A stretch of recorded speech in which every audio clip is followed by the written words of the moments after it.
विदेशी यात्रियों के विवरण देशी साहित्य का अनुपूरक बनाया जा सकता है।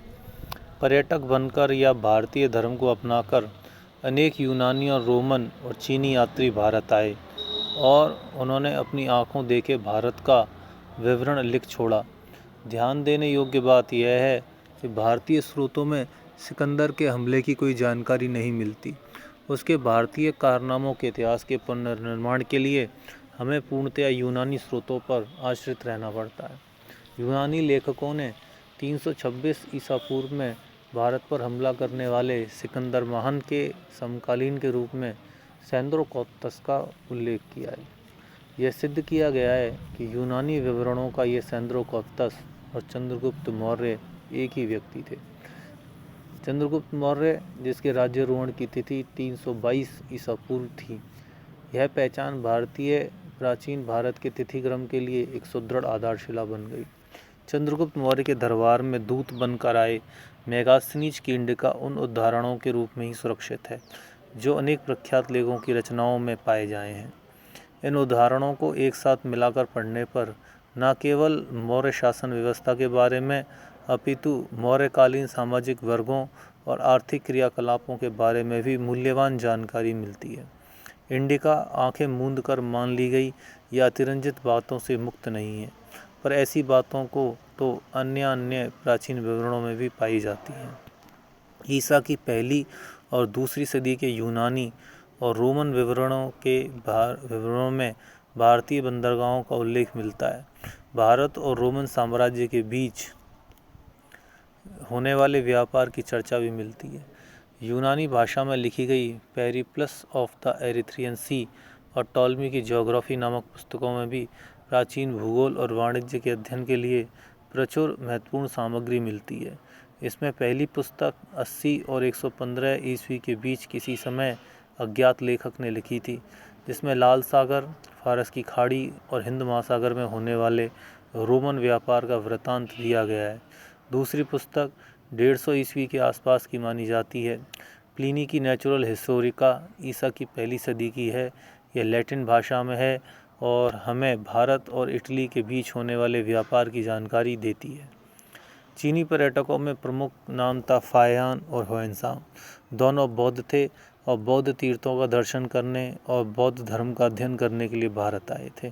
फाहियान ईसा की 5वीं सदी के प्रारंभ में आया था और ह्वेनसांग 7वीं सदी के चतुर्थांश में। फाहियान ने गुप्तकालीन भारत की सामाजिक, धार्मिक और आर्थिक स्थिति पर प्रकाश डाला, तो ह्वेनसांग ने इसी प्रकार की जानकारी हर्षकालीन भारत के विषय में दी। ऐतिहासिक दृष्टि। प्राचीन भारतीयों पर यह आरोप लगाया गया है कि उनमें ऐतिहासिक दृष्टि का अभाव था। यह तो स्पष्ट है कि उन्होंने वैसा इतिहास नहीं लिखा जैसा आजकल लिखा जाता है और न ही उन्होंने वैसा इतिहास लिखा जैसा कि रोमन्स ने लिखा था।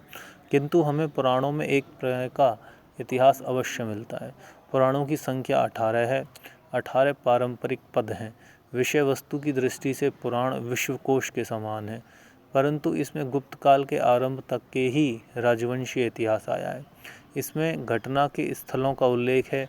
कभी कभी घटना के कारण और परिणामों को भी विवेचित किया गया है, परंतु यथार्थ में ये घटनाएं विवरण लिखे जाने से बहुत पहले ही घटित हो चुकी थीं।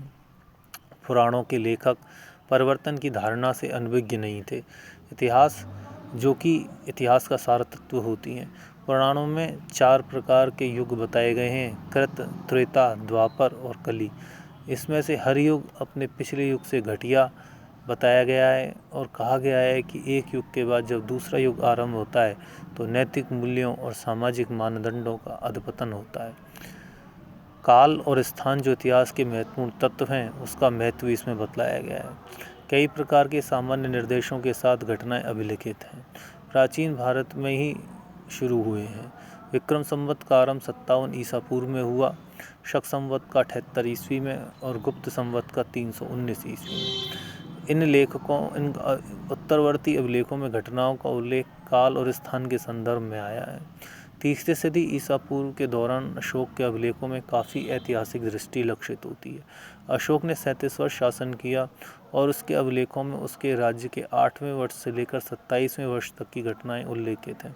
अभी तक के जो उसके शिलालेख मिलते हैं, उसके काल की अभी राज्यकाल की 9 वर्ष की घटनाओं का पता नहीं चलता है। उसके और अभिलेख मिलने पर राज्यकाल की शेष घटनाओं का भी पता चल सकेगा।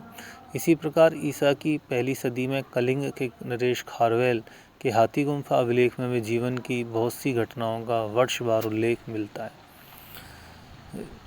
भारत के लोगों के जीवन चरितात्मक रचनाओं में ऐतिहासिक दृष्टि का अच्छा परिचय दिया। इसका शुद्धन उदाहरण हर्षचरित है। इसकी रचना बाणभट्ट ने ईसा की 7वीं सदी में की थी। यह लगभग जीवन चरित्र के ढंग का गद्य काव्य है और अलंकारों से इतना जटिल है कि परवर्ती नकलचियों को निराश होना पड़ा। इसमें हर्षवर्धन के आरंभिक जीवन का वृतांत है। अतियोक्तियों की भरमार होते हुए भी यह हर्ष के दरबार की चहल पहल और इस युग के सामाजिक धार्मिक जीवन का विलक्षण आभास देता है। बाद में कई और भी चरित्र लिखे गए। संध्यागर नंदी के रामचरित जो 12वीं सदी का है, इसमें बताया गया है कि कैवर्त जाति के किसानों और पाल वंश के राजा रामपाल के मध्य किस प्रकार से लड़ाई हुई और किस प्रकार रामपाल विजयी हुआ।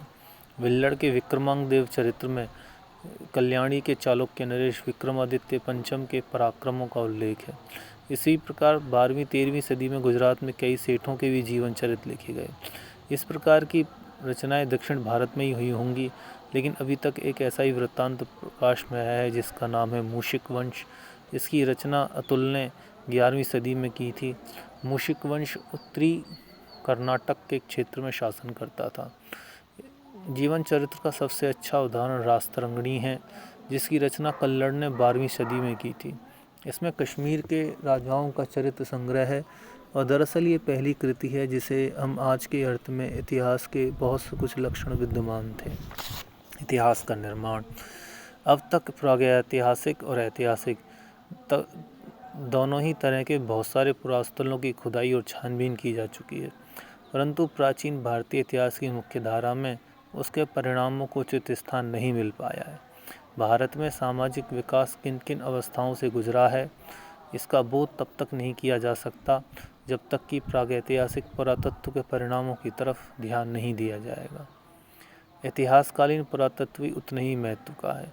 यद्यपि प्राचीन इतिहास के काल के 150 से अधिक स्थलों की खुदाई हो चुकी है, तथापि प्राचीन कालों के सामाजिक, आर्थिक और सांस्कृतिक प्रवृत्तियों के अध्ययन में उनकी खुदाइयों की प्रासंगिकता का विवेचन सामान्य पुस्तकों में नहीं किया गया। यह काम परम आवश्यक है। प्राचीन भारत के नगरीय इतिहास के संदर्भ में तो यह और भी जरूरी है। अब तक अधिकांशतः बौद्ध और अनेक ब्राह्मणिक स्थलों की महत्व रेखांकित किए गए हैं, किंतु ये आवश्यक है कि धार्मिक इतिहास के अध्ययन में आर्थिक सामाजिक पक्षों को भी ध्यान दिया जाए।